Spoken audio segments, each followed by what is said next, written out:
Is Foss saying stuff? Because if so, I don't hear anything. No, I wasn't saying anything. Oh, okay. Uh, it's Wednesday again. Welcome to the Wednesday Night Mouse Party. I'm DM Foss. And tonight we've got G Webs. How's it going, G Webs? Couldn't find my mute. Good. Thanks for hosting. Thanks for the link. Oh, no problem. And Cowgirl Candace. How you been? Doing pretty awesome. That's good to hear. Glad to have you back. And Guns Barbecue. Good evening. Thank you for the invite. Very excited for this show tonight, as always. And DJ. Hey man, what's happening? Not much. I don't know if Baron's coming or not. So we'll see if he shows up. Maybe fell asleep. I don't know.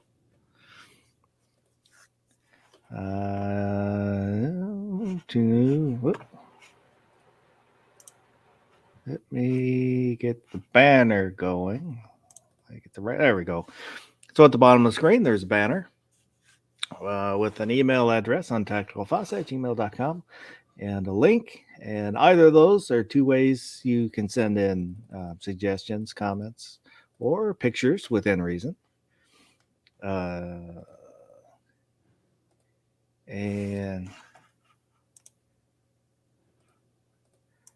I don't know. I forgot what I was saying. What was I saying? If you if you watch this in replay, you can leave a comment. I always appreciate the comments, and I read all the comments. Anything we talk about, you agree with, disagree with, or think we left out, let me know. And this week, poll, let me call that up. It was, where do you prefer to watch movies? In the theater or at home? And resoundingly at home won, 81%. And 19% said in the theater. I do prefer to at home. There'll be now and again there'll be a movie which I like to watch on the big screen, the huge screen, and then the sound you can't replicate at home, at least not without a lot of money. So it's just the ease. At home, being at home, it's cheaper, a hell of a lot cheaper to watch it at home. Floors aren't sticky. There's not random kids screaming. Well, I guess it depends on your home theater. Yeah, our setup here isn't as good as the old house. The old house, I was able to get it to where, the couch was set in the middle so you could get the sound just like you liked it. Here it's kind of everything's angled, so it's not quite the same experience, but can't have everything. Yeah, and I usually just wait for it to come out on Amazon Prime or DirecTV. I'll just watch it on one of those, which means there's some that I can't watch. Ones that end up on like Disney. I don't have Disney. I won't pay for Disney. So anything that goes there, I don't get to watch.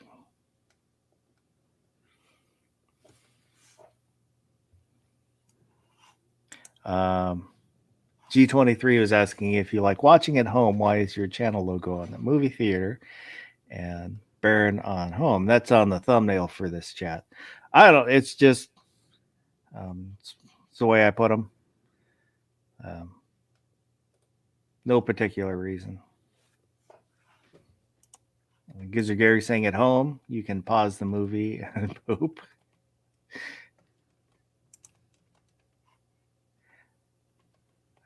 Yeah, that's true. And let's take a look at the comments. Guns and Barbecue said theater just for the overall experience and fun of smuggling candy in, even though they don't really care.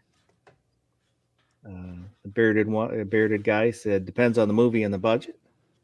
Sergeant Joe Smith said, I got a projector. I project them on the side of shop and have a beer and barbecue while watching. Barrett said, I like to be able to pause and not miss something, so at home is my go-to option. G Webb said, I never watched a movie, but I might one day. Vanessa Kitty said, mostly at home. The movie tavern in Fort Worth was a fun place to watch at the theater. There was a place like that where we used to live, but I never went to it just because it was downtown and I didn't want to go downtown. MC said IMAX is tough to recreate at home. However, Rocky Horror just isn't the same at home. I've never seen Rocky Horror, the Rocky Horror Picture Show, in theater. It's something that I always wanted to do. My sister would go down when they would do it at the theater with her friends when she was in high school. And I've never been to an IMAX. Oh, really? Yeah. You got to check out Rocky Horror too. I started doing that in high school. What if you went to Rocky First- Horror at an IMAX? Well, Damn. yeah, the close, People way down at the bottom, like you'd barely hear them. Like, what did he say? I don't know. I think the closest IMAX is up in Seattle. That's why I have never gone.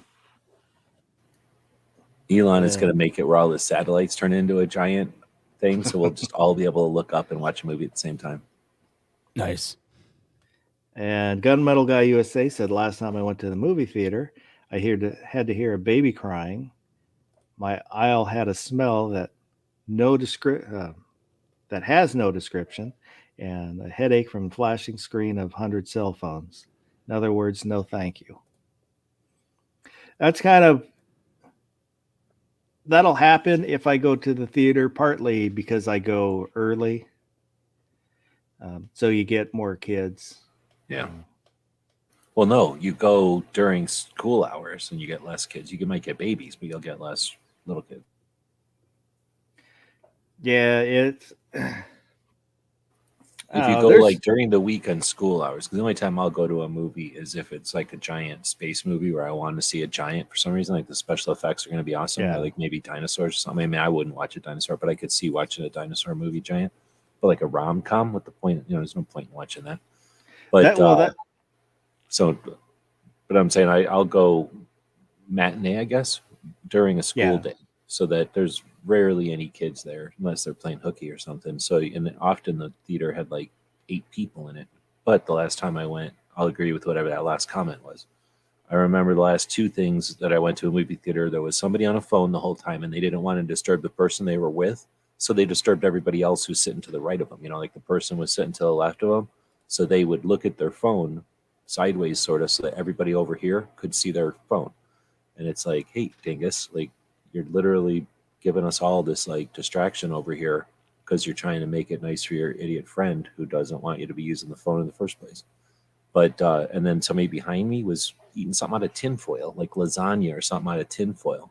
The whole time it was like wrinkling tinfoil for like 20 minutes while they're eating lasagna with a fork out of there or something.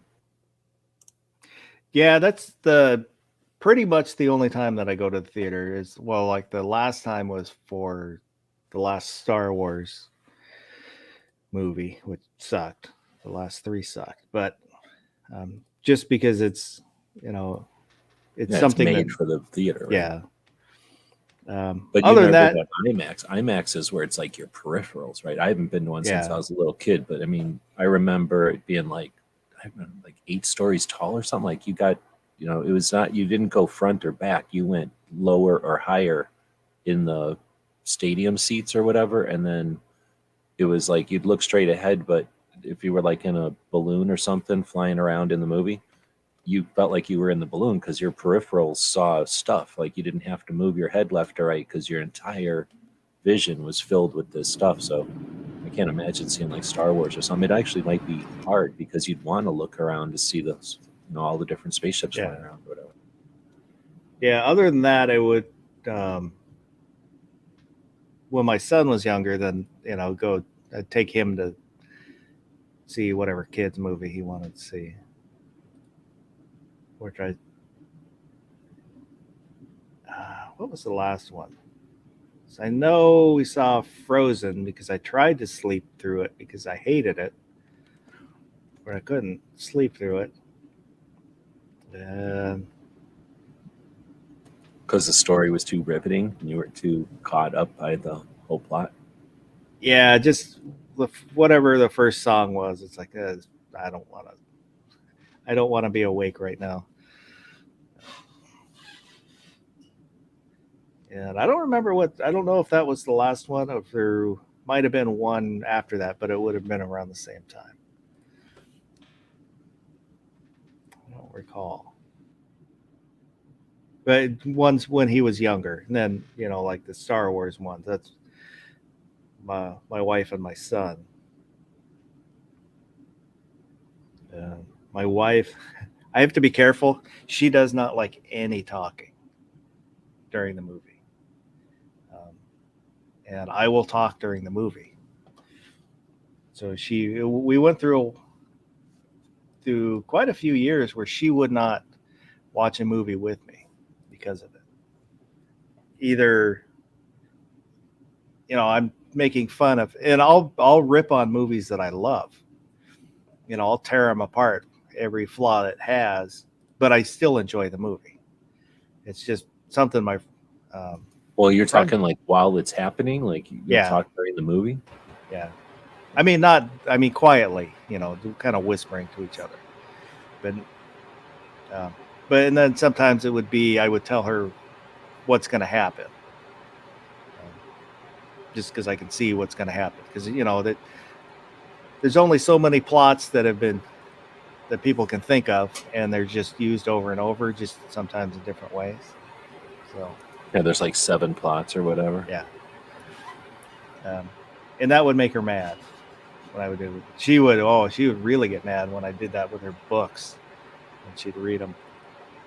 It's a lot Picked up better than just narrating the movie, just saying out loud what's happening. No, I try and be very considerate and not bother other people. That's, so if I say anything, it's, quietly whispering Yeah, whoever no, I'm sitting with. there's a few people in the family, it's like, have you ever watched something with like the descriptive captions they have for people that are visually impaired? Yes. It's like watching the movie with that on.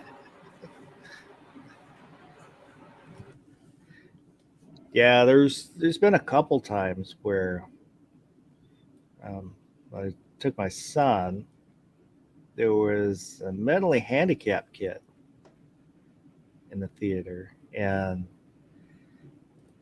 you can't get mad, because they're, the parent is just trying to, get their kid out and watch a movie, and the kid doesn't really know any better. It's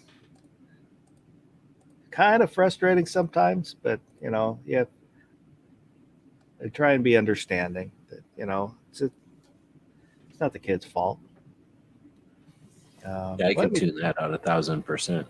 It's when somebody's just being rude to be rude. That's like you intentionally went to a movie theater and you know the norm, and you're deciding to do this because that's your little power play or whatever. That's your thing. That's where I got the issues. Yeah, there's been a couple times I've almost gotten fights over that in the theaters. Let's take a quick look who was out there. G23 was first thumbs up and first comment. Guns and Barbecue, Gizzard Gary, Gunmetal Guy USA. You ever been in a movie where the chicken keeps clucking the whole time? No. Is that a rural theater? Bring your chicken to the movie day? When are you going to leave them outside? You bring them in with you. Yeah, it's cold out. You get a discount if you bring your own chicken? But you, Roy Munson, M. Gabriel, and I think that's everybody. If I missed you, I apologize. I think I got everybody.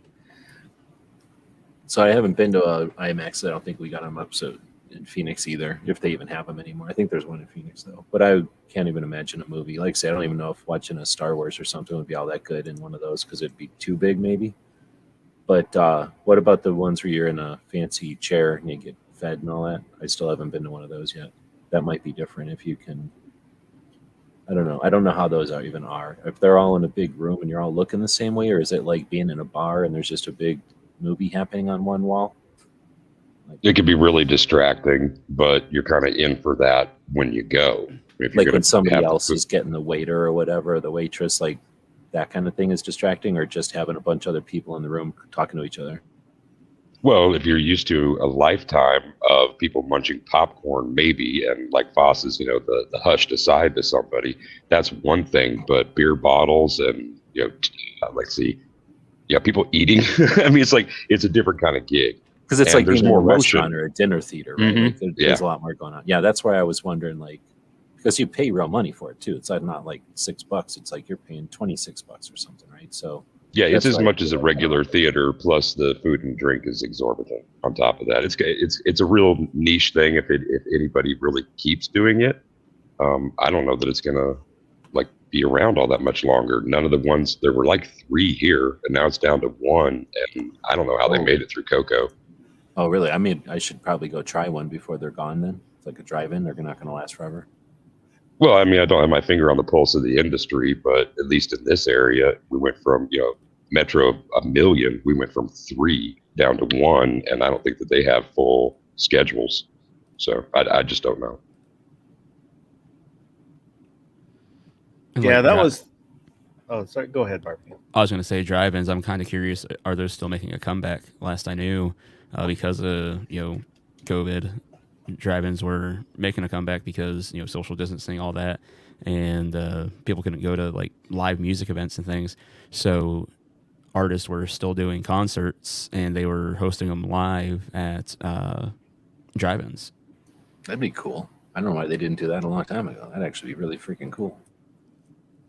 I haven't been. Why to didn't one. they do concerts at drive-ins? It seems like so obvious. They could be doing a concert all day long and then do drive-in movies at night. You wouldn't even have to move. I haven't been to a drive-in since high school. I think the third Indiana Jones.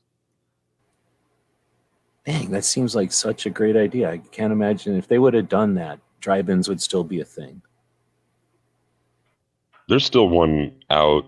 When it's outside the city limits. None of the ones that were historically here remain. There was one in Council Bluffs that still tried to make a go of it, but the real estate simply became too valuable in development. Oh, So dude, can it's you like imagine what it costs to maintain a giant movie theater in Nebraska compared to like Arizona, where you could leave it there for a million years and it would maybe lose some paint? Like, it's got to be a ton of. Hadn't considered that. Yeah, hadn't considered that. But it's just out, city limits of a small town, about 20, 25 minutes out from the city. So you can still catch one, but you got to drive to get to it for sure.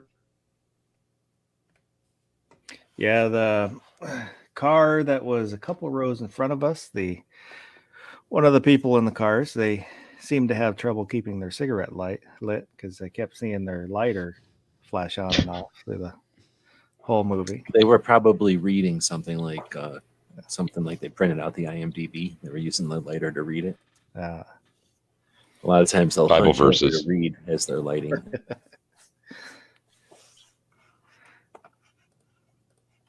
Sometimes that is an advantage that their friends will hold their hands up. I don't recall ever smoking in a theater, but that is one advantage because I am a smoker. So maybe that's for me. I hadn't thought about the advantage there might be until you made that suggestion. Here's a pro tip: you want to smoke in a movie theater, get like a piece of PVC pipe or something, maybe 3 feet long, and then you light the cigarette at the end of the PVC pipe, and then you stick it 2 or 3 rows in front of you. By the time they figure out who's smoking, you're done with your cigarette. M. Gabriel said in the theater, kid's birthday party had to give out crinkly paper gift bags to 15 kids. That would drive me crazy. Can I get the Mylar and foil version? Yeah, that's like the 4th level of hell.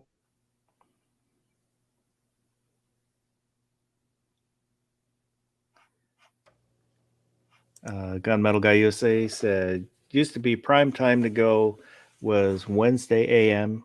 when the door was being unlocked. The projector is warming up, but Secret is out now. Is that like when it's least crowded or something? Probably. M. Gabriel said he got a refund. Nice. I'm sure most places will give you a refund. It doesn't cost them that much to have a seat in a movie theater, and they want you to come back and buy more popcorn or whatever, right? Ozzy Osbourne's out there barking at the moon. So have y'all ever been to like a rowdy movie theater? Back in the Army, like we said, like they were super rowdy. Like there was not a moment during the movie where somebody wasn't yelling or screaming or yelling at the screen. And like I don't think we were throwing popcorn or nothing, but we were certainly like yelling at the screen or like saying alternative concluding sentences alternatively, like, you know what I'm saying? Like, because, you know, everybody had seen the movie more than once, but it's more like if a bunch of high schoolers went and watched a movie together, like nobody cared and everybody was being like raucous. I don't know what the word is, but like, you know, it was pretty, there was no way you were going there to watch the movie. It was, you were going there to experience that and to just be part of it and have fun. So you've ever been to them? It's sort of like what was that movie? Talk about the Rocky Horror. Yeah, Horror. outside of Rocky Horror, structure. The only thing that comes close to that is when I saw Purple Rain at a mall theater. There were people talking through the whole thing, dancing, calling out stuff to the screen, singing along. It was a good time, but it was the first time I'd ever been in something like that where people weren't trying to be quiet. Oh yeah, it's the opposite. It's more like a community event. Like it's awesome. It's actually pretty fun. But you're not going there to watch the movie. You're just going there to have fun. No, I haven't. Yeah, it would just be, you know, like somebody's drunk and being noisy. It's like if a bunch of people, they weren't drunk as much. I mean, I'm sure a bunch of them were drunk too, but because this was like Saturday or something, where you could be drunk. But it was more like a bunch of high schoolers that were just trying to be funny to each other. Like a bunch of sports teams were all on like a, you know, on like a, what do they call it when teams go somewhere and play their games on the road or whatever that's called. There's some term. Anyway, they were all on the road at a hotel and they all decided to go to a movie theater, and it was just all high school sports teams. Like it would be rowdy like that. I imagine that would probably end up being the same kind of thing where everybody's just trying to be funny, out funny the other people trying to be funny, and like, you know, just nobody cared about being rude. Anyway, it didn't get out of hand as much as just got kind of like maybe like a stand-up where it was encouraged to, what's that called when you yell at the comic or you say stuff at the comic? Heckle. Kind of like that. Heckling. Yeah, kind of like where heckling is encouraged. Ozzy said he's been to a rowdy drive-in theater. That'd be interesting. Now, our local theater, I don't think they do it anymore, but they used to show the NFL games on the big screen on Sundays, which was pretty cool. However, is that legal? I don't know if it was or not, because I think there is something that you could buy into, but I don't know if they actually have bought into it or not, so I can't say 100%. Well, it's probably like a bar. Bars show sports, right? Yeah, a lot of them got in. Like, it's one thing just like showing, like, well, a lot of bars were getting in trouble because they're showing pay-per-views and stuff. And since the theater was actually charging for people to get in to see the game, if they didn't buy into something with the NFL, then 100% illegal. But I don't know if they had thought about that or what the case was. So, but I mean, those would get rowdy. But you're talking about people that were being served alcohol, and you know, they're sitting there rooting for their favorite sports teams, things that aren't going the way they might hope, or, you know, maybe things are going way better than they hoped, you know, all kinds of things like that. And I remember the one time my cousin and I went to watch the Steelers Browns game, the last game of the season, and my cousin bumped this guy's chair in front of us. Now, I was 16, maybe 17 at this time, so my cousin was 15 or 16. He bumps this chair with the guy in front of us, and the guy just loses his shit. And immediately I was like, "Are you freaking kidding me?" And he's like, "What? I'm bumping my chair all day, blah blah blah." I was like, "You're a friggin' teacher." I was like, I could call the superintendent right now. I was like, "This is ridiculous." I was like, "You just threatened two underage kids."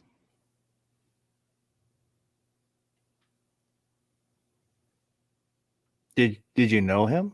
Yeah, let's say he was a former wrestling coach. His wife was the art teacher. He was a social studies teacher that transferred from our school to another school or the other high school in the school district. And we only had two high schools in the school district, but he transferred to the other high school just like 2 years prior. Wow. I was like, that is friggin' insane. I was like, all because your chair got bumped.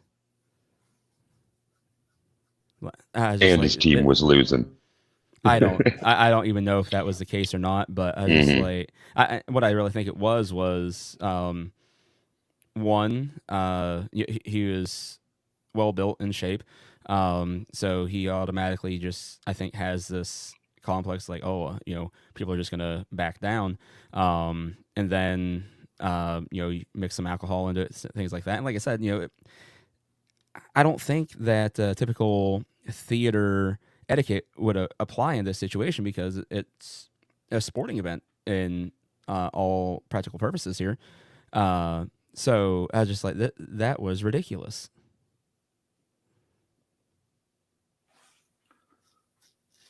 Skid marks out there. Good evening. The one time it was an almost fight. It was a discount theater, so it was like $1.25 to get in, and I think it was Men in Black. This was mid '90s, and so there were two rows in front of us, and they were being loud and drunk and annoying. So when they'd get loud, I'd flick little piece of popcorn, beep, hit the guy, and he'd shut up for a while. And hit him a couple times, and then I, shot one and I missed him, and my friend leans Hold on, over. Colonel or white part? White part. Oh, okay. And my friend goes, "I think you missed him." I'm like, "Shut up." After the movie's over, lights come up, the guy stands up and he starts mouthing at me. And I'm like, "Oh, whatever." And he pushed my shoulder. He leaned leaned up, pushed me, and then he went to push me again, and I just kind of knocked his hand out of the way, and he fell over in the seats, and then starts getting amped up, and he's like, "Yeah, blah, blah, blah, blah," and go outside, and the guy's screaming this and screaming that, and I look at his friends, and I'm like, "Just take him home."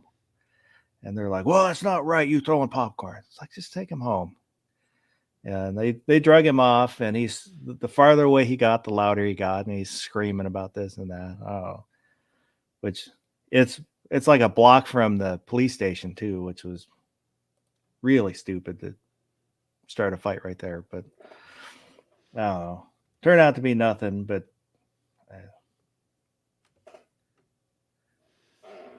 Yeah, it was a few years later. I went to another game like that at the theater, and two guys. I mean, they were getting extremely heated, and I was like, "Oh!" And by this time, I'm working armed security stuff like that. I was working corrections, and so I'm keeping an eye.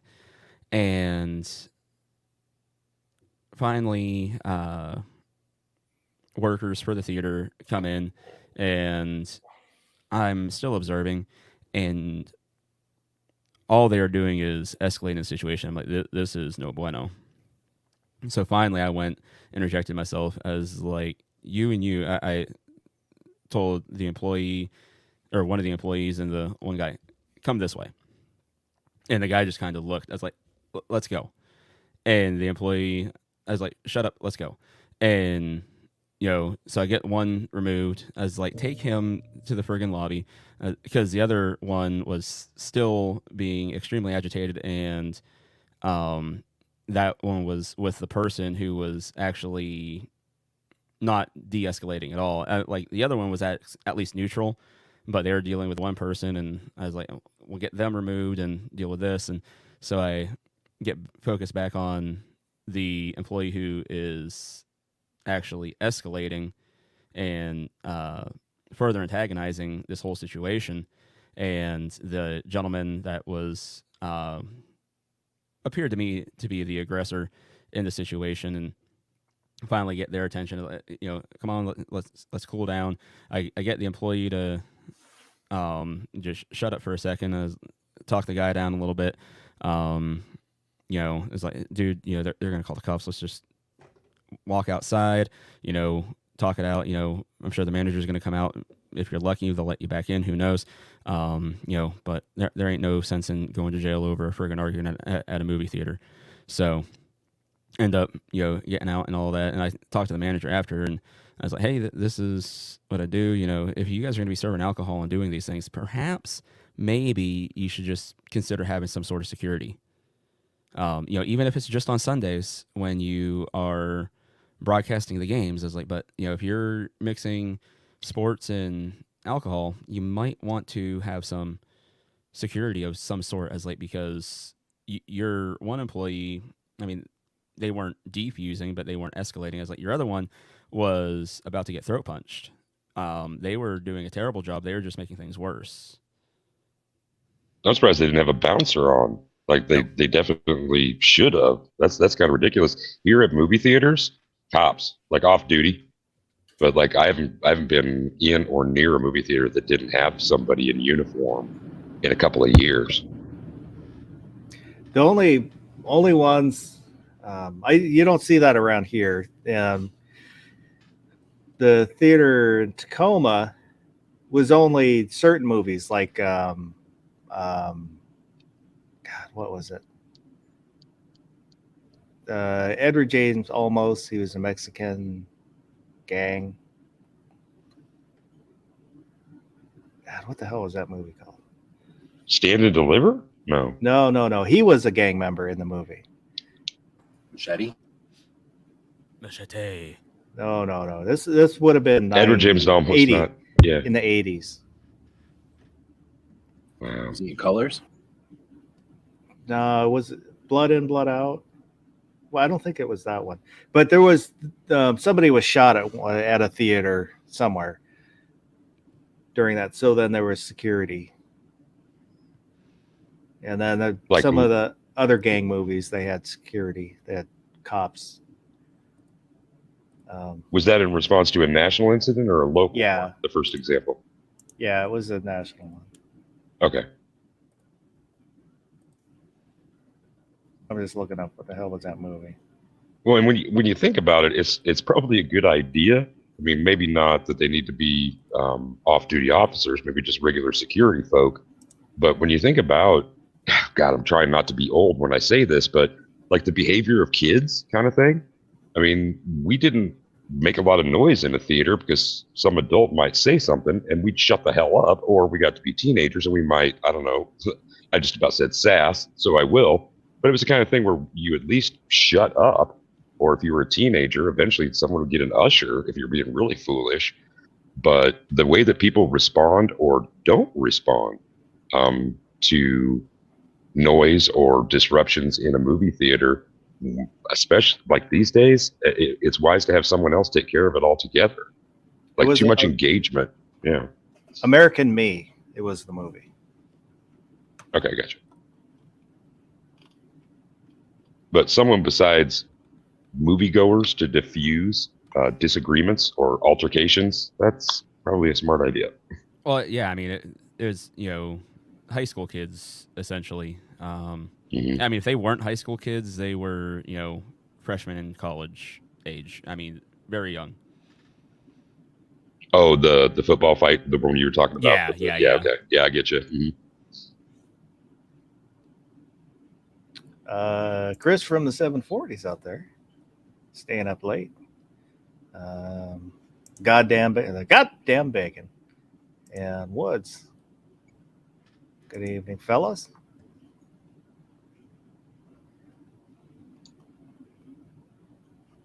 Oh, I was just gonna say something and then I forgot as I was saying hi to everybody.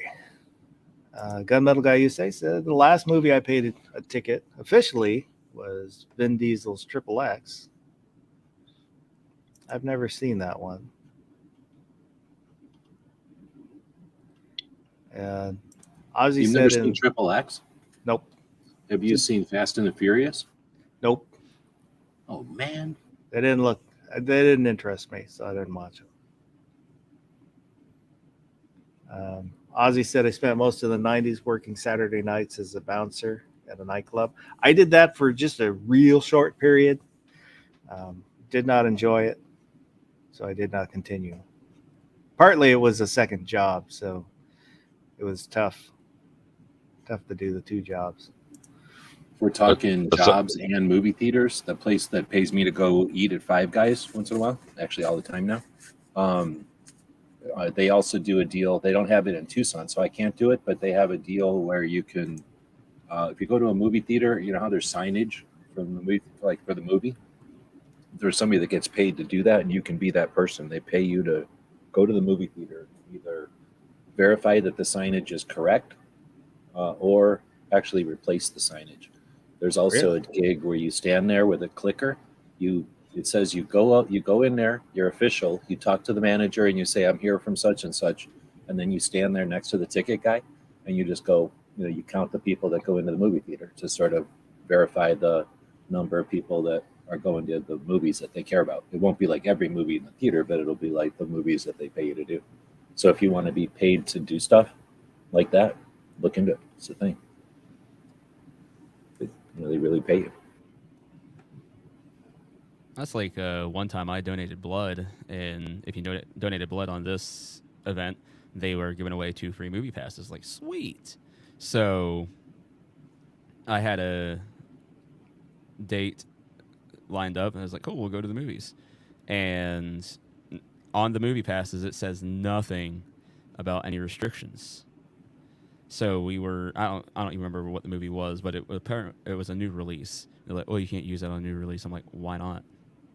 Oh, well, because of costs. And I'm like, what does it matter if it's new or not? You guys are charging the same price. It's not like you're saying that this movie costs more because it's new today and in a week it's going to be cheaper.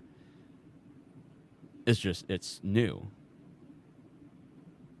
I was like, Well, the license might be more, is it? I have no idea. Like for a good movie or a new movie or whatever, it might be cheaper for it because that's how them dollar theaters work, right? The license is cheaper. Well, the dollar theaters, that's typically old movies that people have already seen in theaters, things like that. But nonetheless, I was like, there is nothing on here that says it cannot be used on matinees or new, or only used during matinees, perhaps, or it can't be used on new releases or anything like that. There's zero restrictions. They would not honor it. I was like, you sons of. Movie related, that kind of reminds me of Blockbuster, where there was some part of their lowest price, or like buy a rent one get one free kind of thing, did not count on new releases. You got blanked. So did you have to pony up for the dollars for the date? Yeah. Yep. Oh man. Is barbecue lower volume than everybody? A little bit. Yeah, my mic's been doing this funky thing, so I gotta smack it every once in a while. Okay, I just didn't know if that was intentional or if I was just hearing Nope. weird. I've seen that on like matinees where they say it'll have a disclaimer where certain movies you can't do the matinee price, but there were ones that would have the disclaimer, but still you would get a matinee price. I don't. I've also seen them where they designate no passes. So it's Yeah. kind of like the same basic concept. Yeah, no passes for these showings. But not all. It would be that too, where I had a free pass for something, and I used it on one that said no free passes. Tara Smith's Kitchen's out there. Oh, she's out on the road.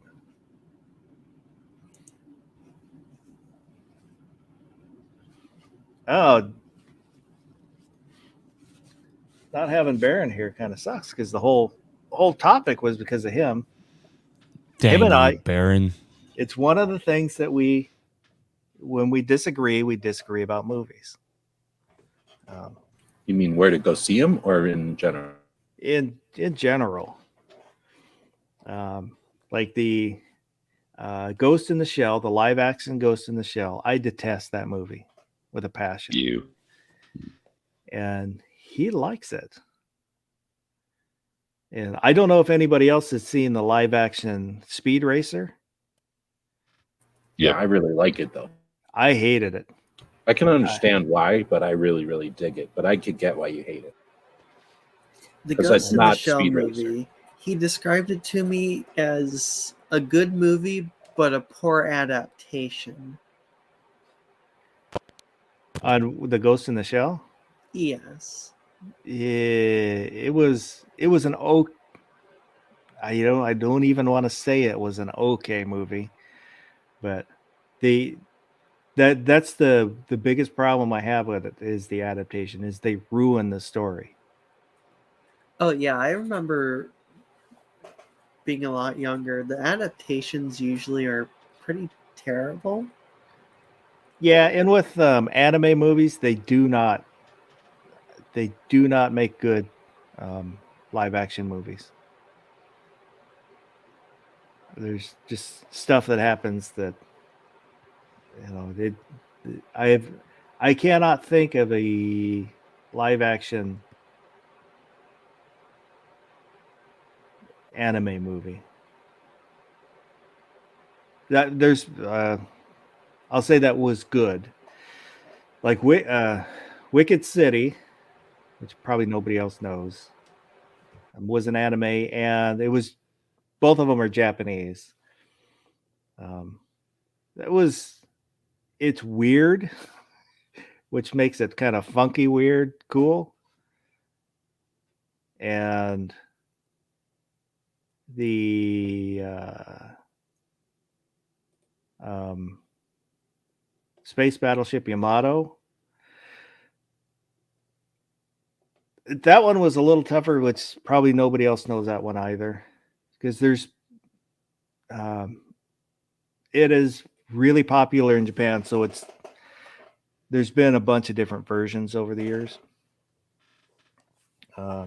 So the live action movie was more based on one of the later versions, which I don't know that well, so I don't know how closely, but it's farther from the original.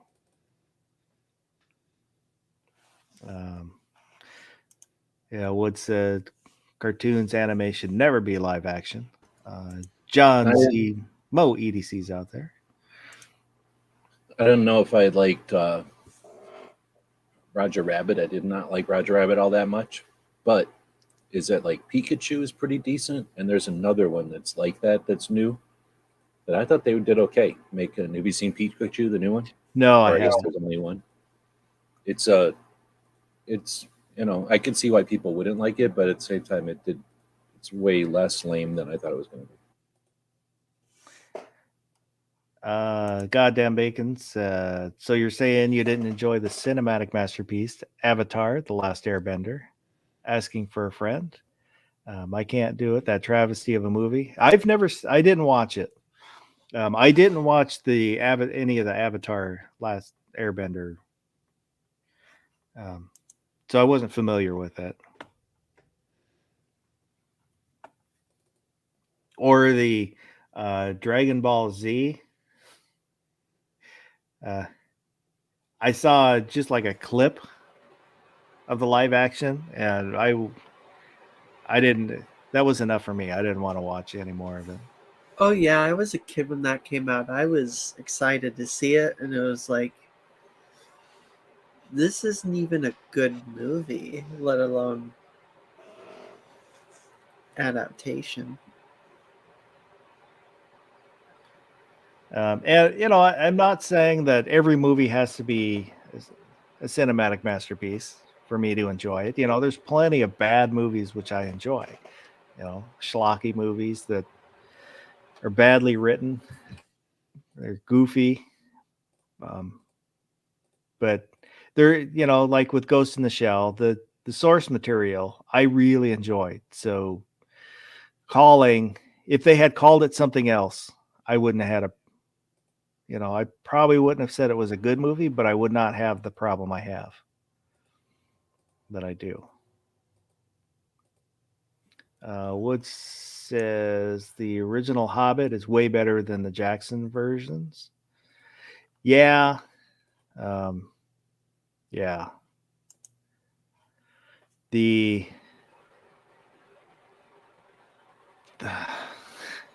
All the stuff, almost everything with the dwarves sucked. And then, they're the main part of the movie.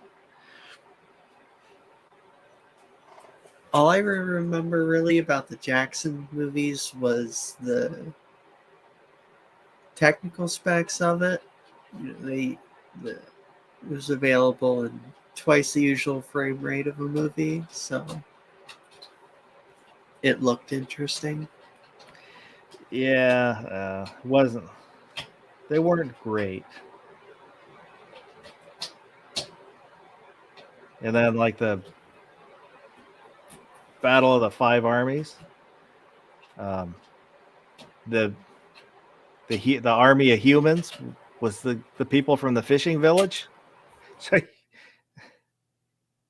it's not a very good army.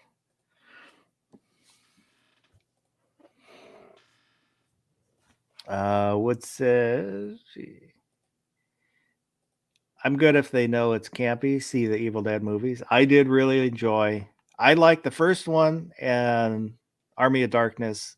I didn't like the second one.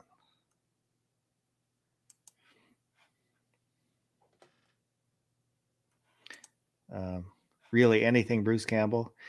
Yeah, I agree. I really liked Bruce Campbell. I really liked the Briscoe County Jr., the TV show he did, and then Jack of All Trades, which wasn't really a really good show, but Bruce Campbell was this was his normal self, so it was that made it fun to watch.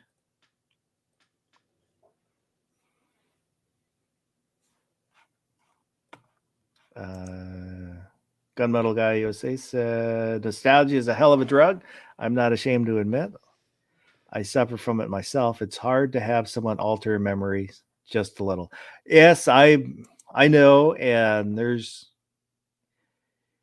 I get caught up with that. A lot of times these are just stories. It's not real life. It's not anything important, but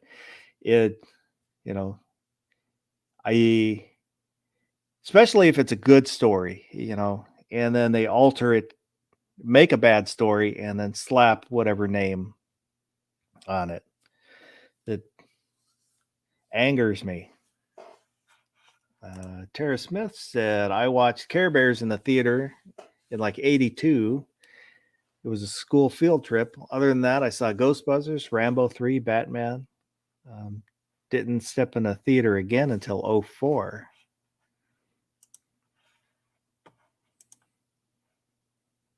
I was poor. We were not driving an hour or two to see a movie.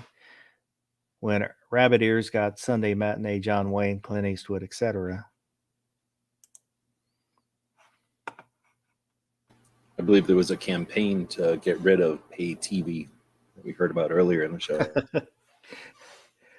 Yeah, when I was looking for old commercials, I saw that and thought it was funny. And that was something run in um, during the trailers before a movie. I don't know what year it was though, for sure. Looked to me like 60s, maybe 70s. I can't imagine there being pay TV that long ago, but there must have been, I guess, probably with an actual cable. That'd be with a cable. 70s, early 80s. I remember my friend had HBO in the 80s when we were in grade school. Oh yeah, Um, the first cables were awesome, creepy and weird and like shitty and lame. You had like a channel or two. They were crazy weird. and then we got cable probably late 80s. And I had an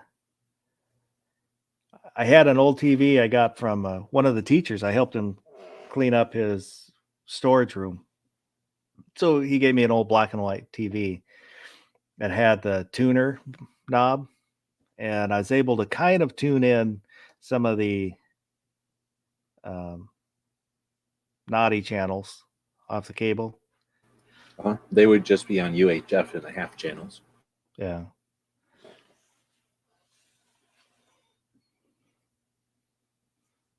I would say that he had cable in high school, 85, 86. Gunmetal Guy USA said there's C-band satellites in the late 80s.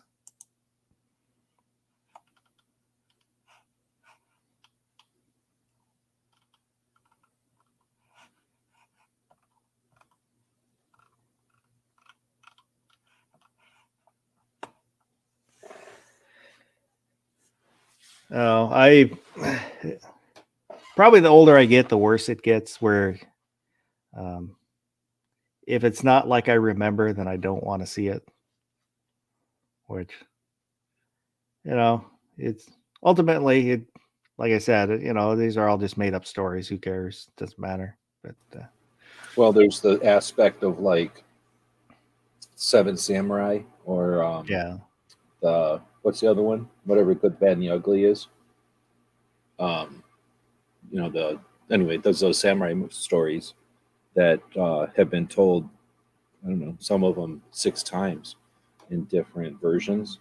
So there's that element, but then in a different tangent, there's the idea that like, let's say you make a movie like Hitchhiker's Guide to the Galaxy.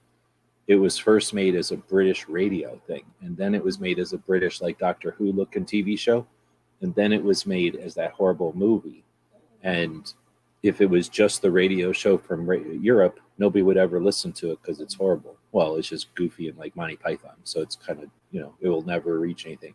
So some aspects, like if the medium is so old, an old black and white movie or something, then the story, if it's a decent story, deserves to be retold so that it just literally exists for the next generations, right? So yeah. that's like a different tangent of that, I guess. That's interesting because like Seven Samurai, I love Seven Samurai. I have a friend gave me the Criterion What's the other one? DVD. The one with the Seven Samurai, and then the other one. Well, there's Yojimbo, right? Yojimbo's Yojimbo? where he's the bodyguard. But yeah, Yojimbo so is the other one. That has been I made liked, like a billion times. I love Seven Samurai. I love Magnificent Seven. The original and the remake wasn't bad. I liked it. Didn't love it. Yeah. Battle Beyond the Stars. I like that. It was not a great movie. It's a Harvey Korman movie. Is But that I Seven still like Samurai, it. though? What's that? Yeah. It is. Oh, I have to Yeah. watch it again. I didn't think about that. There's another one. I just slipped my mind. There's a bunch from that one. Yeah, there's a Yeah. bunch. And the But- best is when they do it in space or something. It's freaking awesome.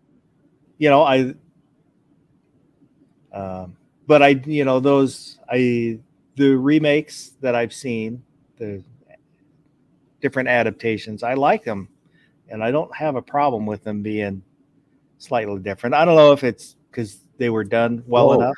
What's the Bruce Willis one with 1911s? Yeah, that's a Yojimbo. That's remake. Yojimbo, right? And Yeah. that's a crazy cool one, and nobody thinks about that movie, but that's a new movie. I liked it. It was different. I knew what the story was. And Kurosawa,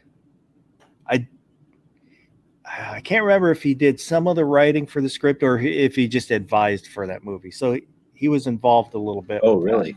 Yeah. That's cool. I might have to watch that one again. I did like that. Well, Rashomon was to be adapted into some like cable series or something like that. Are there any other Kurosawa adaptations that are out there in Western examples? I don't know, because like there was two of the Kurosawas where one was King Lear, Mm-hmm. or I can't think of the. I'm losing the name. One was King Lear, Ron. and then All right. yeah, The one that was adaptation of King Lear was Ron. That came out in '85. Yeah. and then Hamlet. One was Hamlet.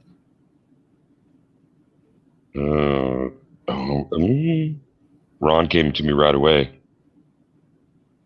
Can't remember.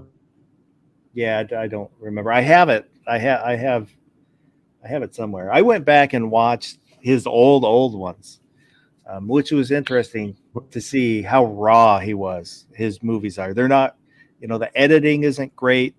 They're not as subtle, and there's not like Yeah. just such perfection in them. But man, those old black and white ones, I'm gonna have to go watch those again. They're just freaking. Was Toshiro Mifune in it in the Hamlet adaptation? I don't remember. Okay. But like the high and the low, which is kind of like a one-room drama for most of it. And then there was one I can't remember. It's like it's an old one. The editing's really raw, where it's not. It's one of his really early ones. All I remember is he's at an ice rink. Yeah, that's.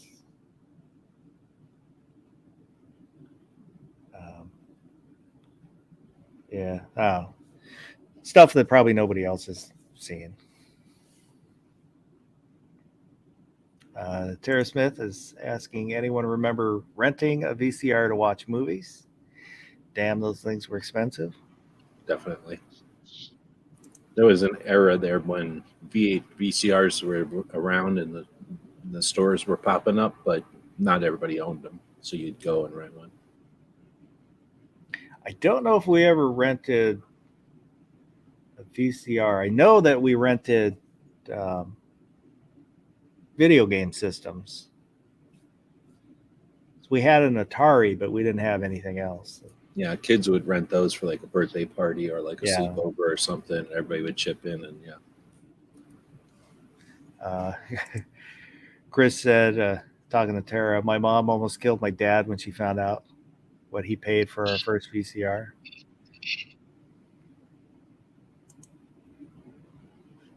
Wood said, been there, Tara. Also rented Betamax machines as well. You ever look up the price of a VCR today? No. What, like a real one or like a vintage, like buying an old historic thing? Real one. Everyone, I think you can still find like ones that are being made today because people still have VHS tapes and they're like, I need a VCR. It's $200-$300. It's insane. No way. Dead serious. For like a new VCR that's no more than what they might have been when they ceased popularity. That's amazing. Well, Well, you think I have about a it, couple of them that are unopened. The demand isn't there. So, Right. It becomes a specialty item. Well, I think to actually be making those, it's not like you're doing it in a super high volume to save on materials, things like that. So, that's just my theory, obviously. Pen Patriots out there. Good evening. Well, yeah, I mean, what's that What? called? Efficiency of scale or whatever. That's like a thing. So if you can only make Yep. 200, they're going to cost way more than if you can make 200,000. I used to have a really nice VCR, and then I had a VCR DVD combo. If I ran if I ran a tape through or ran a signal through the combo into my good VCR, it would cut out any of the copyright if something had a copyright on it. Nice. Nice. We used to, when talking about renting stuff, people would rent the disc players too, because almost nobody owned those, but people wanted to rent the movies sometimes or something. So I remember just before DVDs came out, we were at some video rental place with some friends, and we are kind of looking at the laser discs. As one of the guys had a laser disc players, and the gal working at the rental place, she's like, "Yeah, have you heard about the new laser discs? They're a lot smaller." Like, I haven't heard about any other laser discs, and she was talking about DVDs. Yeah, that would have been early 90s, like 91, 92, maybe, I think. Because it was the first time I went to Pullman. That was right after high school.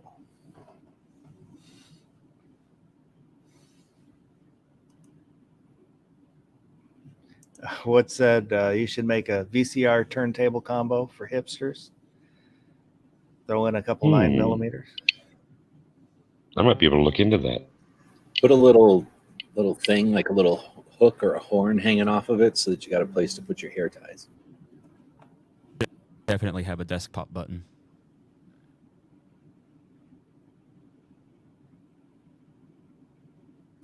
There was like when I was a kid, there was the neighborhood or whatever you want to call it, like that we lived in. There was one family that had a laser disc player, and I remember every once in a while we'd go over there and watch something on Laserdisc, and it was uneventful. And I don't think none of us were like going home and going, "We got to get a Laserdisc player." And maybe it was because we had bad movies, and it was like adult movies that were boring that we didn't want to watch. But I remember we'd all like go down there, and I think because we also had to flip it, and that was like really cool. Well, the format was kind of cool. I mean, it was like all space age, and it was roughly, they're I mean, it roughly was the neat size because of it was a different thing, but yeah, I don't remember it being. And they just had it on a regular TV too. I don't think it was like being projected or anything. Gunmetal Guy USA said he still has a couple VCRs and a couple TVs with the VCR on the bottom. And Ozzy got his first VCR in about 82.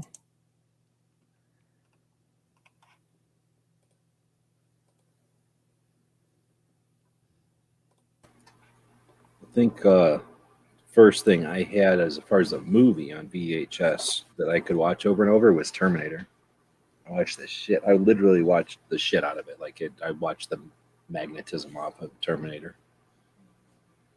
One of the coolest things was when I realized I could hook up the stereo to the VCR. Oh yeah, that's how we would record an 8-hour radio show. Put a VCR on slow mode and then record the audio on the VCR.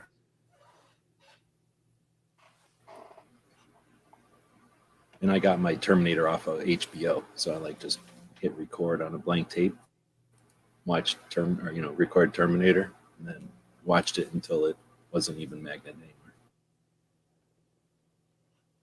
Yeah, I had some that I recorded off the satellite dish because there were two channels that played older movies.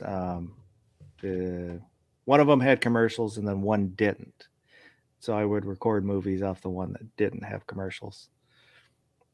But I don't have any. I wish I would have kept some of the VHSs that I had, especially the Star Wars, the original Star Wars trilogy. So I had it on VHS, and then when it came out on DVD, I got rid of it and got the DVD set. But the DVD set is the enhanced version with all the extra crap in it. What's his face? Jabba, like breakdancing and shit out of nowhere. Yeah. Wish I would have kept the original one. I'll watch that on the thing once in a while, and I'll be watching Star Wars, and I'm like, what the hell? And I'm like, oh yeah, I'm watching watching the fake new version because like something will fly by or something floats and it's like, what the hell? Like that didn't exist. And then I have to remember. And then you see Jabba and you're like, okay, it's fake.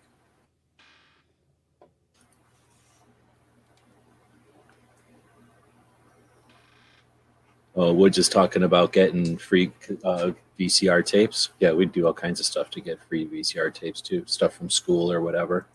You would break the tab, or would you? No, you would jab cotton in there. You jab like a Kleenex or something in there. Yeah. Where the hole was, and then you could record on it again. And then if you wanted to make it so you couldn't record on it, you'd pull the Kleenex out of there.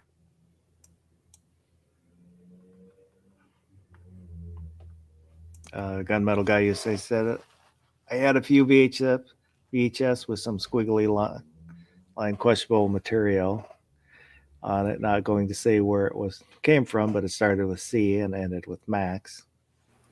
I think most of my VHS tapes were whenever we got our VCR or whatever we call a camcorder, and the first camcorders, the VCR would be like in the back seat with a cord, and then you'd be holding a fairly portable little thing, right? Like the rest of it was back there recording. At least that's the first ones we had to play with.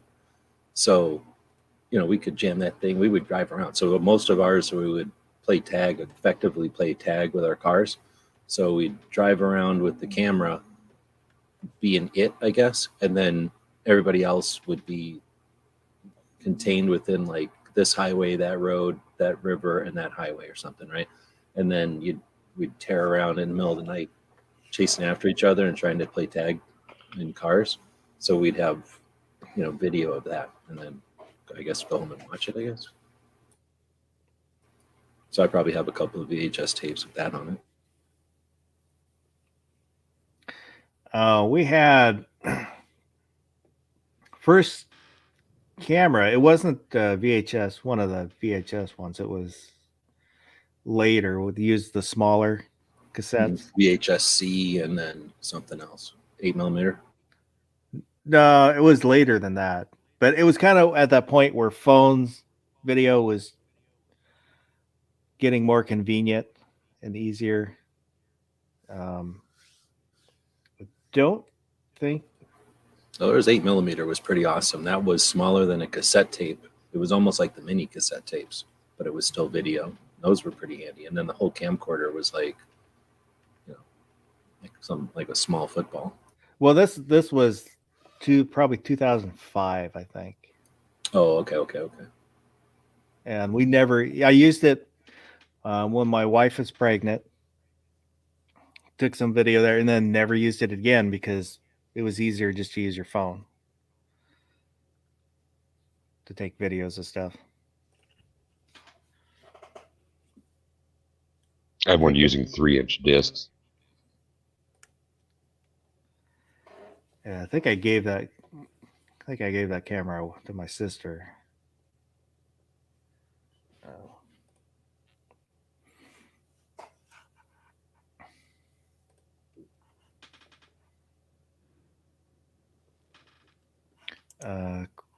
Chris is saying I used to order cassette tapes from Columbia House in my parents' name, and that didn't go over well. Yeah, I did that too, the Columbia House. I saw a deal where it was something I was watching about music or music industry, and they mentioned that whole situation.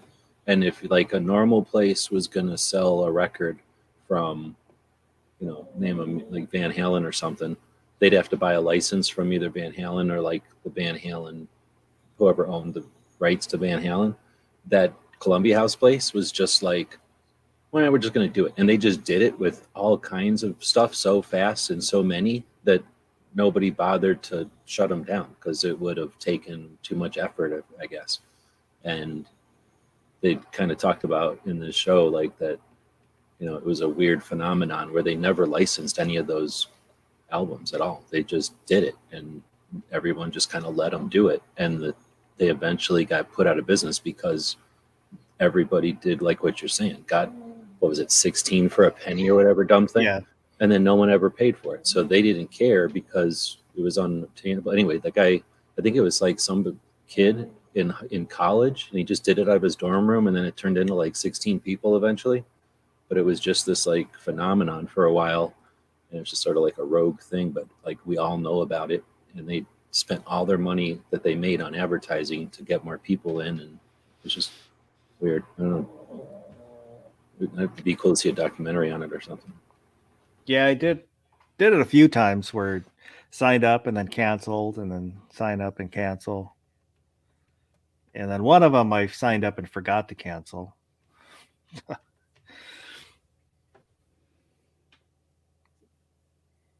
did it Little once postage at the stamp cassette. size.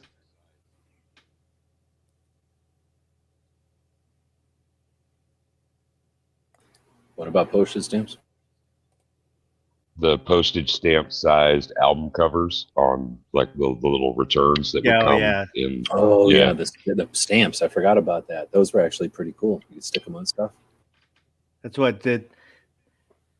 You peeled off the little stamp thing sticker, put it on the return, so to tell them what ones you wanted.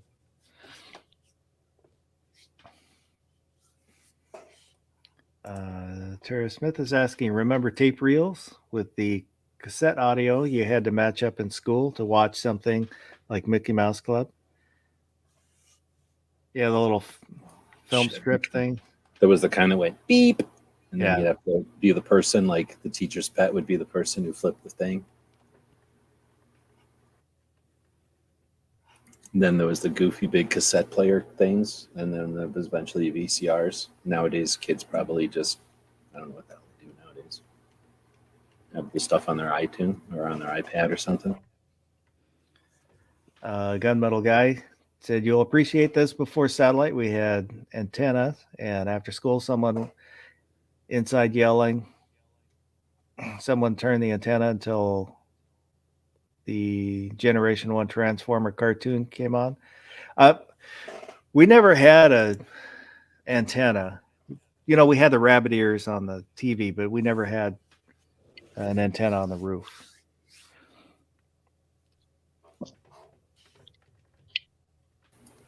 They would set us playing in front of the TV, like Legos or Lincoln Logs or some shit, and then yell at us to make the TV, and then we'd have to get back down on the floor and whatever. So, yeah, I can remember being the remote.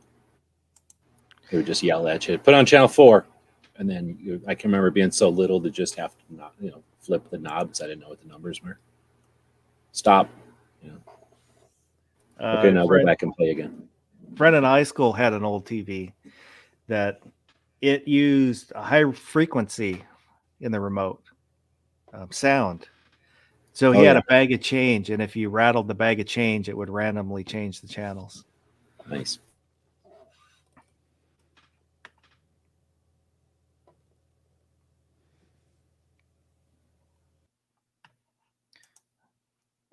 Hussey said every 8-track should have come with a matchbook. I do miss 8-tracks. You know, that sound and the feel of putting them in the player. They're kind of cool. They were like the Shotgun magazine of cassettes. They were just such a waste of a giant form factor. And then I guess it was neat to be able to click between songs. Like cassettes were stupid for that, but they were so huge. Like I only ever had one in a little carry around radio. It had like one speaker and a radio, and then this big ass hole for like the 8-track to shove in there. Yeah. And you could just play it on mono. I can't remember. I probably had like 8 tracks or something somebody gave me, and then so I was a little kid. But I never had one in a car or nothing. But I can't imagine. I mean, I guess they're a little bit easier to deal with than a cassette in a car, but that would be so big to have. And there's like 8 songs on there, right? Or was it? Yeah. Or 16 songs or something. There was not that many songs. It couldn't be a whole album. But just, man, it seems like, unless I'm remembering, that was like the size of a grilled cheese sandwich. Like you'd have to have like 12 grilled cheese sandwiches to have like the equivalent of like 2 albums. Yeah, I don't recall growing up. I don't recall having a car that had an 8-track player, but we had a stereo with an 8-track player. I only had that one radio, and I don't know where I even got it, but We never had them around at all. I did So I might have The fact poorly. I had a 78 LeBaron that had an 8-track in it. But that was the just after was it high school? So it would have been around probably 91, 92-ish. my '79 Volvo had an 8-track as the factory deck. Just cool I to go never- around to thrift stores and pick up 8-tracks for 25 cents, 50 cents, or whatever. Didn't care if they were gummy or crap. You could just chuck them. So Yeah, I never used it.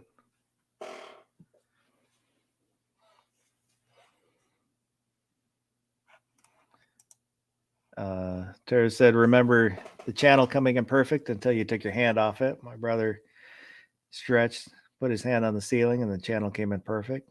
Dad made him stand like that for an hour. Yeah, for the rabbit ears, and then putting foil on it to try and get better reception.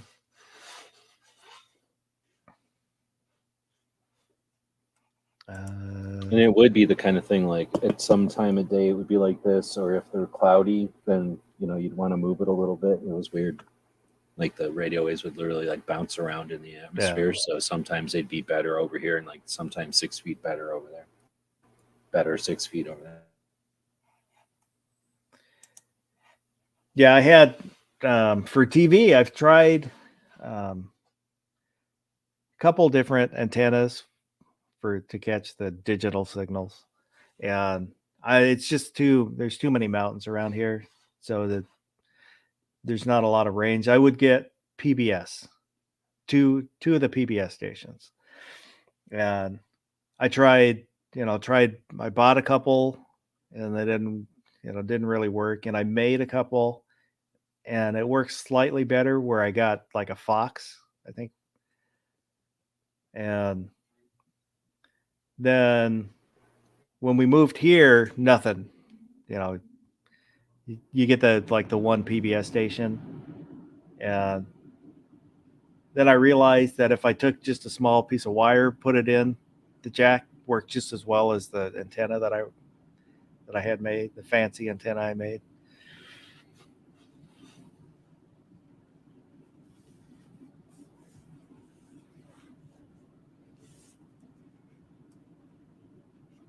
Tara said my mom had 8-track, still have one with working tapes, Willie Nelson and Elvis.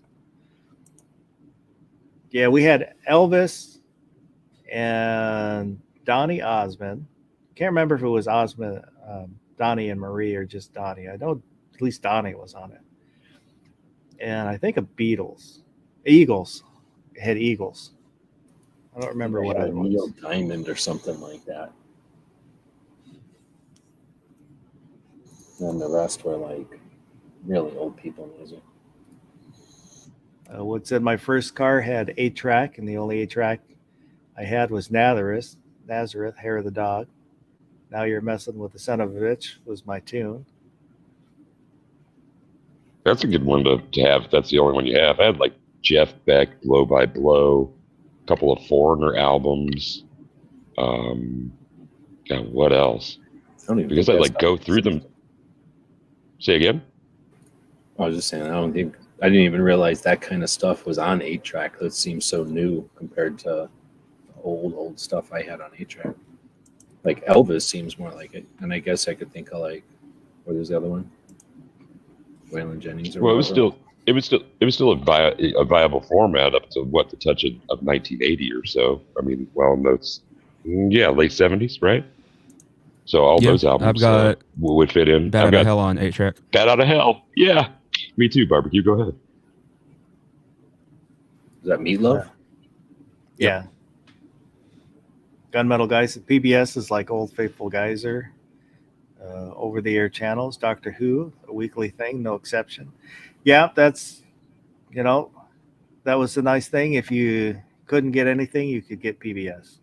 Well, PBS had government funding to have better, whatever, like signals or power. So they did that intentionally, I think. So they'd be consistent over the country. Repeater stations for sure. I was kind of lucky because I was on, right up against the river. I get Nebraska and Iowa channels, and most of the primetime program was exactly the same. But on the weekends, it'd vary a little bit. So you get ones that the other one didn't get. So it was almost like getting 3 channels instead of just 2.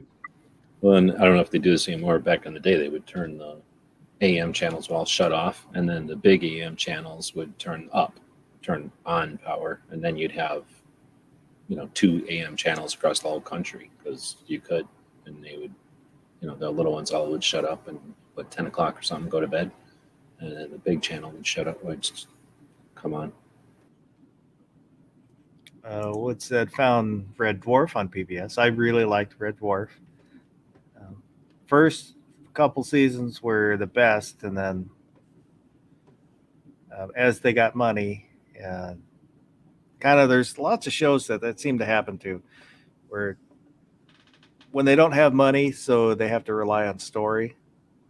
The early seasons are better, and then once they become successful and add in special effects and all that, then to me, it kind of goes downhill a little bit.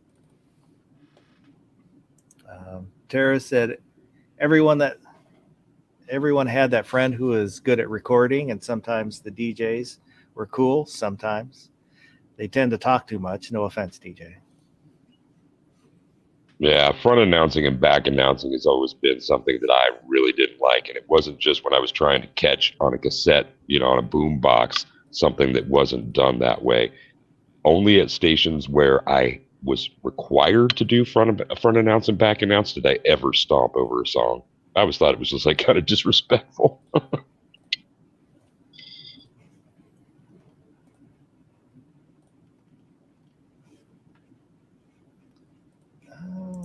Let me do this while I'm thinking about it. Oh, that's the wrong one. Uh-oh, there we go.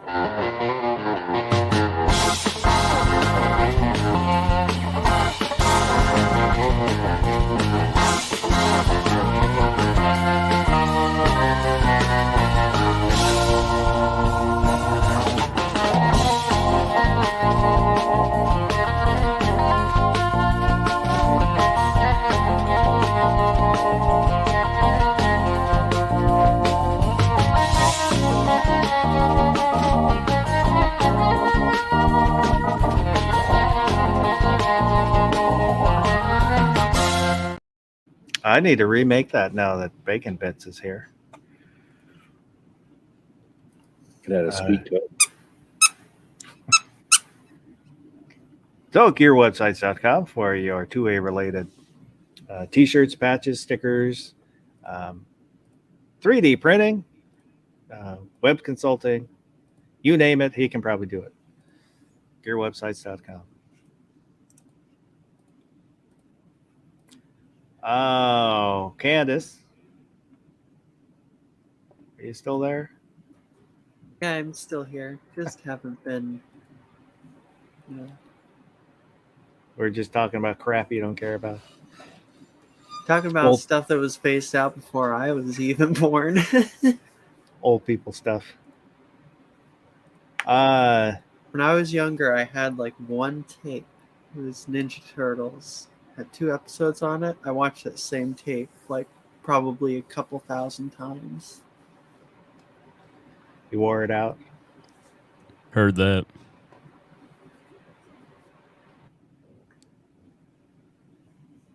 I had a friend that had the #1 comic book, Teenage Mutant Ninja Turtle, the first edition. Only recently did I learn that Teenage Mutant Ninja Turtles was a comic book. I say recently, it was like a few years ago that I learned this. I was just mind blown. And then I heard like it was very graphic. Like obviously the kids or the movies were made for kids, but from what I understand, the comic book was very violent. Oh, you never even seen the old comics? No. It was darker for sure. That was that was like what, 84, like 83, 84, I think on those titles. I found #3 at the comic book store, and then started buying them after that. I gave my #3 to Matt already, so I can't show it to you. I could probably go grab a number 4 or whatever. But yeah, they're black and white, and they're angry, kind of. They're like alt, they're not real mainline or mainstream. So they were kind of sarcastic. They weren't super angry. It's just that they would have weapons and kill people and stuff.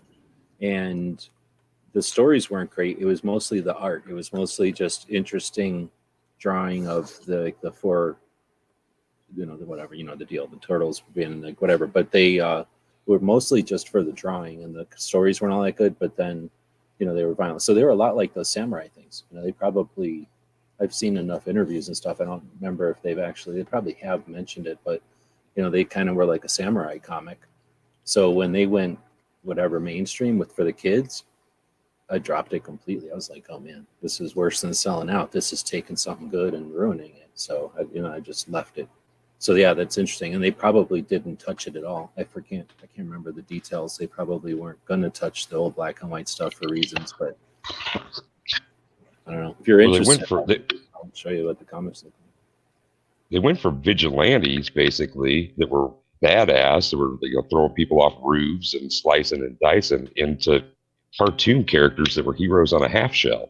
I mean, it was just a complete and total departure. Yeah. Vigilantes, and then it went into sci-fi. So that's what was cool. Is like, it started out being sci-fi because they were mutant turtles or whatever, but instead of just leaving it there, then they went to space and they had the dimension stuff and that, whatever that blob is that goes in that robot's belly. Like, that was a real thing, but it was violent and mean. And yeah, they just like turned it into jokey stuff. There's a new thing called it's either TMNT Generations or TMNT Forever or something like that. It's fairly new. It might be this year even. And it's all the various versions of TMNT in one movie together, all the way back to the black and white stuff. It's like interesting Spider-Verse, except with TMNT. Yeah, it's really good. A turtle verse. So any of you guys ever, try and find like an old toy from your childhood? Yeah, yes, on eBay or something like that. I have a bunch of. So there was a Ninja Turtle I had. It was Raphael, and if I remember, he was dressed like Spock. Was it Spock? Something like that. I don't remember. I'm not real big on Star Trek, as most of you are well aware. Whoever had like the weird bowl cut black hair, wear the blue shirt. That's Spock. Oh, good. All right, so I had it right. So there was a whole line of Ninja Turtles that were done up like Star Trek characters, and I had Raphael done like Spock. Recently, I tried to find these. The only one that I can find is Leonardo. Finding any photos, even, I'm having trouble finding of like, the Raphael that looks like Spock or anything. I was like, what in the world? And even the Leonardos that I have found, some of them were going for like $100, and I'm like, what in the world would that Raphael be worth? And then the other thing I tried to look for was the Ninja Turtle Samurais from Ninja Turtles 3. I had a Michelangelo a long time ago, and pretty sure one of the neighbor kids stole it with where we lived at the time. Neighbor kids stole a lot of things. And I can't find that Michelangelo or any of the other characters in the samurai outfits except for Donatello.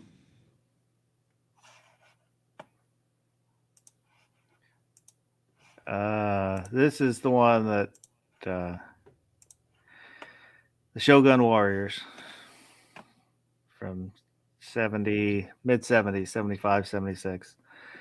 My best friend had a couple, and I've always wanted one, and I look at every few years I'll go and I'll look at them on eBay. But for ones that are in good condition, they're like $350. Did you have to put that one on the screen? Because that's the one that I had, Foss. We've talked about this before. Are you rubbing salt in the wounds of my childhood? Every time I look at them, my wife says no.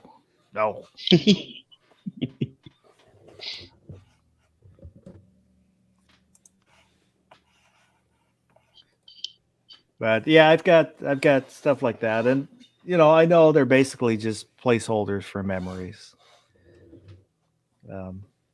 I've got kind of a large diecast speed racer, the Mach 1, which it's I can't remember one part of on it is broken, but the look when you look at it, you can't see the broken piece. And then I've got a Star Destroyer and got some buttons for the one show with the things there that do the stuff that I don't know why I'm blanking.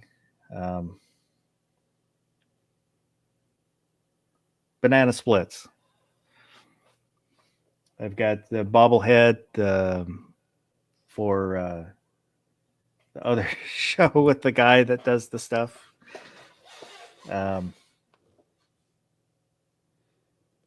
JP Patches. That's a Northwest thing. Woods will know JP Patches. Stuff like that. Bunch of lunch boxes. And, I'm not trying to relive my childhood, but it's stuff that I look at it and it makes me happy. So.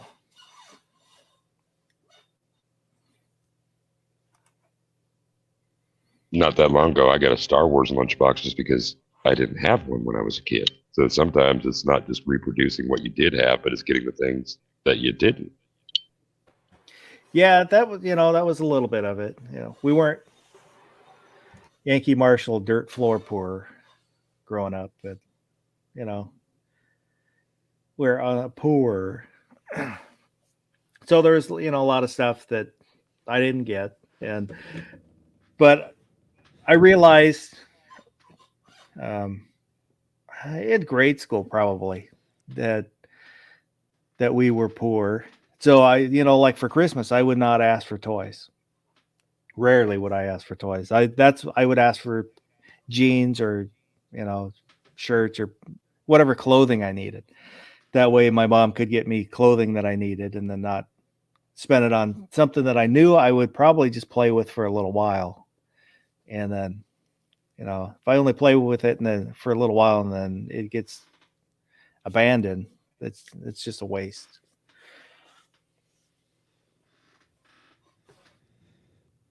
You're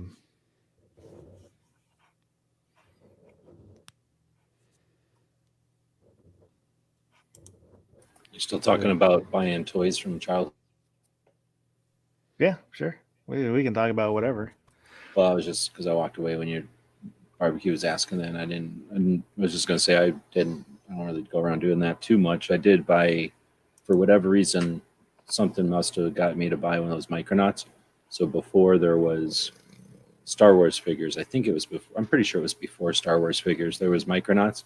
There was like Adventure People, and then Micronauts, and then Star Wars, I think.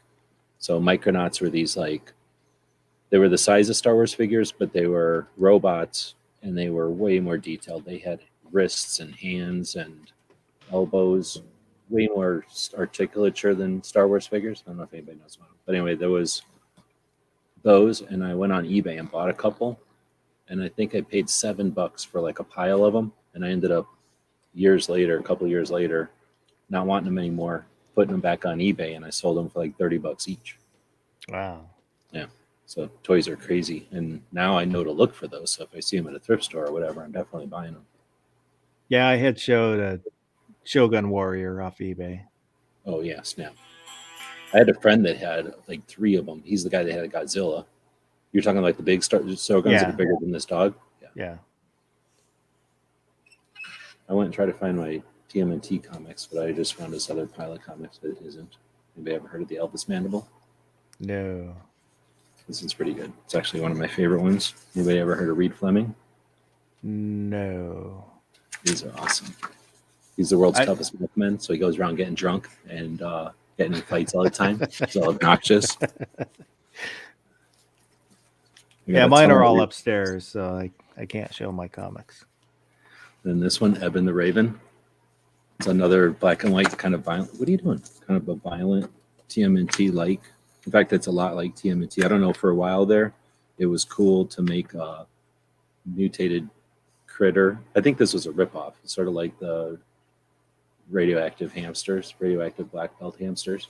So they would make these like rip-offs of TMNT, but then they would catch on and people would dig them.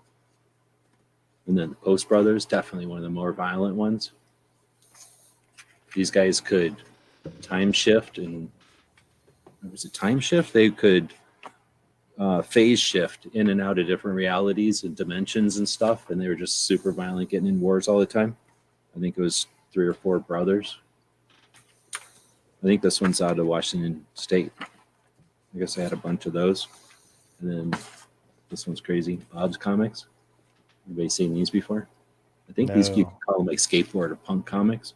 Yeah, They're kind of too much the coffee, evolution- man. Huh? And too much coffee, man. Is that Yeah, what I you know call those. this guy? Mm.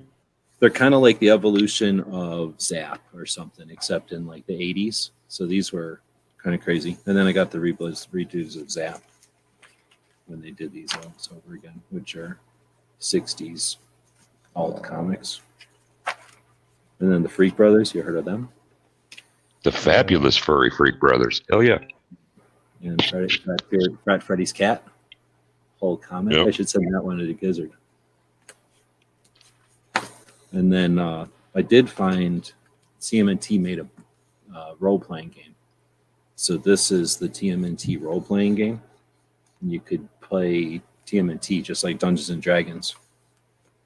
That's the supplement to some kind of thing. And this is what the comics looked like back in the day.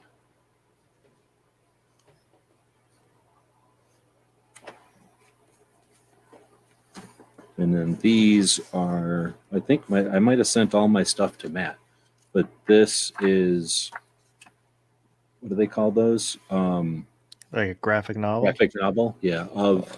This one is like, I think this is that, or once they started going color, but this gives you an idea of the way the drawing was. I'm trying to find an interesting picture. But you know, this is the way the drawing was back in the day before they had like colored. Everybody had their own color and they had like their letters on their things. You didn't really know who they were except for what weapon they were carrying and kind of the stuff they'd say. But they were just drawings of martial arts, essentially. And you didn't get too many comics like that, I don't think. I think that's why we liked them. And they were just, I don't know, they kind of look like AD 2000 a little bit. If I remember next week, I'll bring down my comic books and show them. We could probably do a whole show on them. I just was digging through looking for my TMNTs because this is like a graphic novel, like this, like a big giant book, and then these are comic books, right? Smaller form factor. The Teenage Mutant Ninja Turtles, the old black and white ones, were kind of between this size. I don't know if that's a standard size, but they were bigger than a comic, but they weren't as big as like a regular like piece of paper. And then this is the last thing I had is this was a thing that you would buy for role-playing games back in the day, and it would supplement role-playing games with every real gun. So what we're doing, sitting around talking about grip angles and shit, like y'all don't even know. In the 80s, we were sitting around with this book going like, there's the well rod, blah, blah, blah. Like there's the 1911, blah, blah, blah. There's the gyro, that thing. There's the Cop 4-barrel Derringer, and it's got so many hit points, and I can do 6 die of roll damage with my Uzi 9mm. So we literally had a book this thick back in the day to be literally math nerds about guns and weapons and shit, as we could like role play all the different ones. So I just thought that might be interesting for people that don't even know how long we've been having, or at least some of us have been having conversations about nerdy gun stuff.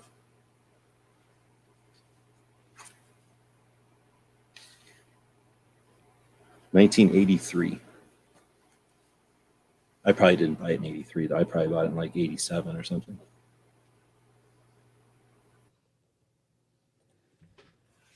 That's all I could find. Oh, that's cool. I think Yeah, I if I- sent all my TMNTs to Matt because he's way more into comics than I was. If I remember, I'll I'll bring them down. It's no guarantee I'll remember. But I was oh looking well, for these and I found a bunch of Daredevils and Moon Knights. I didn't realize, but I have a whole thing of Moon Knights, and that's a TV show recently. So maybe there was some. yeah, I've got 4. I think it was 4 series set they did in the mid '90s, early '90s. I think it was early '90s. Oh, but anything you want to plug, G-Webs? We're going to be doing end of the year free patch, end of the year free patch 2022. We're going to say thanks to the people that have bought stuff throughout the year, and anybody that wants to help us try to end the year in the out of the red, I guess. So anybody that wants to purchase stuff, we're going to be doing all kinds of cool stuff this whole weekend. Pick your own free patch. I have it written down. Things will include anybody who's ordered 1 to 5 orders this year will get an extra free patch, random free patch from a big, awesome, sweet free patch Friday list that we'll have set up probably sometime tomorrow. Anybody that's ordered 5 to 10 orders this year will get to pick their free patch with any kind of order this week. And then anybody that's ordered 10 plus orders are going to get 2 extra free patches with their order. And that'll be 1 random and 1 that they pick. So, which I say thanks to the people that have ordered and that do order this last week.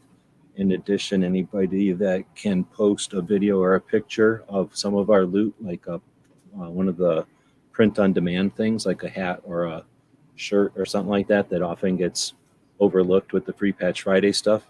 They'll also get a free random patch if they want to like get an extra bonus free patch this week. And then all Patreons also get a extra bonus free patch. So we're trying to say thanks and encourage some sales. Try to end the year. Well, I doubt we'll end the year in the black, but end the year less in the red would be awesome. But yeah, thanks everybody for your support throughout the years and hopefully into the future. Looking forward to 2023. And then I'll say thanks again for hosting. I've been saying this to other people that host these conversations, these get-togethers.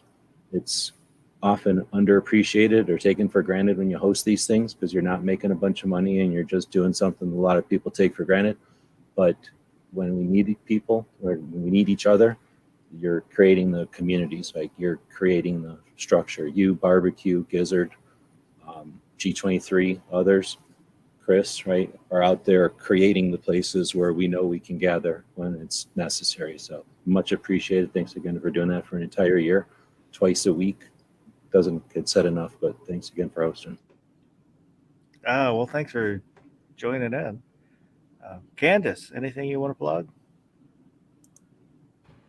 No, All right. Are you going to make any videos? Any new videos coming out? actually, I will probably start filming a new video tomorrow. All right. I'll be looking for that. Guns and Barbecue. What you got going on? Well, still have that